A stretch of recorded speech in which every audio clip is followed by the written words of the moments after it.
Hi சொந்தங்களே, welcome to home made lifestyle. Sashti கூட evening vlog தான் ஷேர் பண்ணியிருக்கேன். லாஸ்ட்டாக ஒரு வீடியோ அட்டாச் பண்ணியிருக்கேன். அதில் கடைசியாக அவங்க என்ன நம்பர் சொல்கிறாங்கன்னு பார்த்துட்டு என் கூட ஷேர் பண்ணிக்கோங்க. ஈவினிங் வெளியில் போகிறோன்னு சொன்னோன்னே சார் செம்ம ஹாப்பி. ஹேர் கட் பண்ண போக தான் போயிருக்கோம்.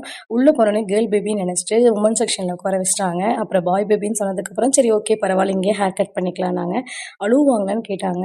எப்பயுமே சமத்து பையனாக இருப்பாங்க. சஷ்டிக்கு மொட்டை அடிக்கும் போது சரி, ஹேர் கட் பண்ணும்போது அழமாட்டாங்க. எந்த டைரக்ஷன் காட்ட சொல்கிறீங்களோ அதுக்கு அவள் கரெக்டாக கோஆப்ரேட் பண்ணுவாங்கன்னு சொல்லியிருந்தேன். அதே மாதிரி சஷ்டிக்கு அழவே இல்லை.